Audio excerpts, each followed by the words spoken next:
बिस्मिल्लाहिर्रहमानिर्रहीम। नाज़रीन, दुनिया अदब व सकाफ़त में बहुत से लोग ऐसे होते हैं जो अपनी फ़न की वजह से ज़िंदा रहते हैं। ऐसा ही एक नाम ट्रेजेडी किंग दिलीप कुमार का है।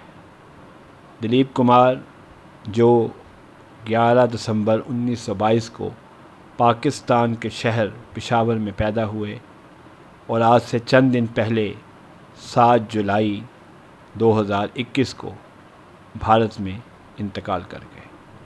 दिलीप कुमार एक ऐसे फ़नकार थे जिनके लिए कहा जा सकता है कि ऐसा फ़नकार सदियों में पैदा होता है। दिलीप कुमार के वालिद एक फल फरोश थे और उनके 12 बच्चे थे। दिलीप कुमार उनमें चौथे नंबर पर थे। 1935 में ये ख़ानदान कारोबार की बेहतरी के लिए बम्बई शिफ्ट हो गया। ज़ाहिर है दिलीप कुमार भी साथ ही थे। एक दिन कहा जाता है कि दिलीप कुमार अपने वालिद से नाराज़ होकर पूना की एक आर्मी कमांड में चले गए और वहाँ पे उन्होंने फलों की एक रेडी लगा ली और सैंडविच भी बेचे। जज्बाती नौजवान थे। किसी बात पर उन्होंने ये कह दिया कि भारत की जो आज़ादी है उसके लिए उनकी जद्दोजहद दुरुस्त है, जबकि अंग्रेज़ जालिम है। इस पर यूनिट के जो हेड थे उन्होंने दिलीप कुमार को गिरफ़्तार कर लिया, लेकिन शोमिए किस्मत के एक जानने वाले वहाँ आ गए और यूं दिलीप कुमार रिहा हो गए। इंडियन इंडस्ट्री को एक बड़ा अदाकार मिलना था।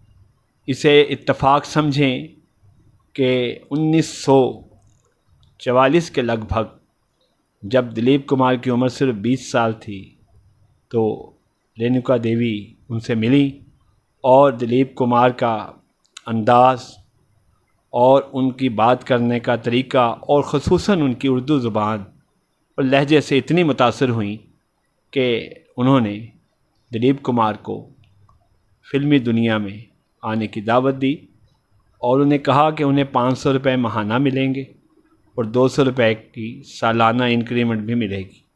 उस ज़माने के एतबार से ये बहुत बड़ी रकम थी। दिलीप कुमार ने ये ऑफ़र कबूल की और दिलीप कुमार, जैसा कि आप जानते हैं, एक पठान फैमिली से ताल्लुक़ रखते थे और उनका असल नाम यूसुफ़ ख़ान था। तो यूसुफ़ ख़ान से उन्हीं दिनों वो दिलीप कुमार बन गए और पहली फ़िल्म जवार भाटा में रेणुका देवी ने ही उनके मुकाबिल हीरोइन का रोल अदा किया। उसके बाद उनकी फ़िल्म प्रीतमा आई, लेकिन ये दोनों फ़िल्में नाकाम हो गईं। लेकिन फ़िल्म इंडस्ट्री को एक ऐसा अदाकार मिल गया जिसने आगे चलकर एक ऐसी शोहरत हासिल करनी थी जो किसी के हिस्से में नहीं आई। इसके बाद दिलीप कुमार की चंद और फ़िल्में भी आईं, जिनमें नूरजहाँ के साथ फ़िल्म जुगनू ख़ुसूसी अहमियत की हामिल है। जुगनू एक कामयाब फ़िल्म तो थी, लेकिन बहुत ज़्यादा कामयाब ना हो सकी। दिलीप कुमार की इसके बाद जो फ़िल्में आई हैं जिसने उन्हें शोहरत की बुलंदियों पर पहुंचा दिया, उसमें दीदार, अंदाज़, उड़न खटोला, मधुमती, देवदास, मुग़ल आज़म और ऐसी ही बहुत सी शाहकार फ़िल्में हैं जिसमें दिलीप कुमार ने अपनी बेमिसाल अदाकारी से लोगों के दिल जीत ली और उन्हें शहंशाह जज्बात का खिताब मिल गया। दिलीप कुमार ने अपनी 50 साला फ़िल्मी कैरियर में सिर्फ 65 फ़िल्में की और एक से एक लाजवाब फ़िल्म। वो गोपी का खलंडरा लड़का हो या राम और श्याम हो, उन्होंने हर रोल में बेहतरीन अदाकारी की। दिलीप कुमार अपनी सवाने हयात में अपनी उर्दू ज़ुबान के हवाले से लिखते हैं कि उनके भाई आफ्ताब सरवर एक बहुत बाकमाल इंसान थे, नफीस इंसान थे और उनकी उर्दू बहुत अच्छी थी। उन्हीं को देखकर ही उनके अंदर ये जज्बा पैदा हुआ कि उन्हें भी उर्दू ज़ुबान से रग़बत हुई और वो जवानी में ही इंतकाल कर गए। दिलीप साहब के एक और भाई नासिर खान भी फिल्मों में आए, लेकिन चंद एक फिल्मों में उन्होंने अदाकारी की और वो भी जवान उम्री में ही इंतकाल कर गए थे। दिलीप कुमार एक अदाकार के तौर पर तो शोहरत रखते ही थे, लेकिन इसके साथ साथ वो किताब दोस्त शख्सियत भी थे।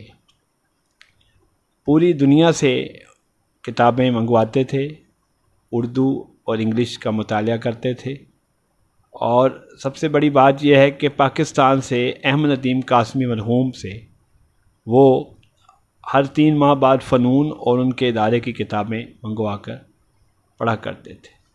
दिलीप कुमार के बारे में ये भी कहा जाता है कि वो एक मेथड फ़नकार थे, और मेथड फ़नकार एक कहा उसे जाता है जो एक ख़ास उनका एक जुज़ियात और ख़ास एक मेकनिज़म अदाकारी में जो देता है। उसके हवाले से कहा जाता है कि रूसी थिएटर में चंद फ़नकार ऐसे थे जिनको मेथड अदाकार कहा जाता है। जहाँ तक दिलीप कुमार की समाजी खिदमात का ताल्लुक़ है, तो भारत में उन्होंने अंधों और नाबीनाओं के लिए फ़ंड रेजिंग की मुहिम की, और सबसे बड़ी बात यह है कि उन्होंने हमारे बेमिसाल क्रिकेटर और आज के वज़ीर आज़म जनाब इमरान ख़ान की फ़ंड रेजिंग में भी हिस्सा लिया, और उनकी आमद की वजह से बकौल जनाब इमरान ख़ान ख़ासा पैसा इकट्ठा हुआ।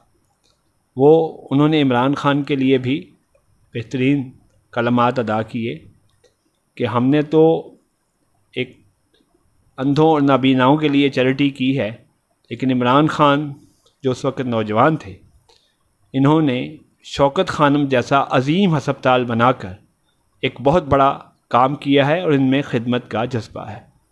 दिलीप कुमार के इंतकाल पर वज़ीर आज़म पाकिस्तान इमरान ख़ान, सदर मुमलिकत जनाब आरिफ अलवी, भारत के सदर, भारत के वज़ीर आज़म और दुनियाए सियासत व दुनियाए फ़िल्म के बड़े बड़े अदाकारों और बड़ी बड़ी शख्सियात ने इजहार अफसोस किया है। दिलीप कुमार की शादी मारूफ अदाकारा सायरा बानो से 1966 में हुई। लोग जानते हैं कि वो मधुबाला से मोहब्बत करते थे, लेकिन उनकी शादी वहाँ नहीं हो सकी। इसके बाद उन्होंने ख़ासी देर से सायरा बानो से शादी की। उस वक्त दिलीप कुमार की उम्र 44 बरस और सायरा बानो की उम्र 22 बरस थी, लेकिन उनके यहाँ कोई औलाद ना हो सकी। दिलीप कुमार ने 1981 में तकरीबन 60 बरस की उम्र में दूसरी शादी अस्मा खातून से की, जो 1983 में तलाक के बाद ख़त्म हो गई, और उनसे भी कोई औलाद ना हो सकी। ताहम दिलीप कुमार की शख्सियत और फ़न ऐसा था कि उन्हें भारत से भी प्यार मिला और पाकिस्तान से भी। उन्हें बेशुमार एजाज़ात से नवाजा गया, जिसमें पद्मावती भूषण और दादा साहब फाल्के अवार्ड के साथ साथ 8 फिल्म फेयर अवार्ड और बहुत से दूसरे एजाज़ात शामिल हैं। 500 रुपये माहाना पर अदाकारी का आगाज़ करने वाला दिलीप कुमार बाद में एक फ़िल्म का 1 लाख रुपया मुआवजा भी लेता रहा, जो उनके दौर के एतबार से बहुत ही बड़ी रकम थी। इसके साथ साथ एक और बात है कि उन्होंने बेमिसाल मौसीकार नौशाद के साथ 14 फिल्में की, और वो 14 की 14 फिल्मों की मौसीकी बहुत टॉप की रही। दिलीप कुमार पर मोहम्मद रफ़ी की आवाज़ हमेशा सजती रही, और मोहम्मद अली की बहसियत गुलकार और नौशाद की बहसियत मौसीकार एक बेहतरीन उनके साथ एक टीम वर्क रहा। दिलीप कुमार प्रोस्टेट कैंसर में मुब्तला थे, और उसकी 4थी स्टेज थी, और उनकी तबीयत बहुत ख़राब रहने लगी थी। 7 जुलाई 2021 को फैसल फारूकी, उनके करीबी दोस्त हैं, उन्होंने सुबह 7:30 बजे ट्वीट करके जब बताया कि दिलीप कुमार इंतकाल कर गए हैं, तो उनके मद्दाहीन के लिए ये एक बहुत अफसोसनाक ख़बर थी।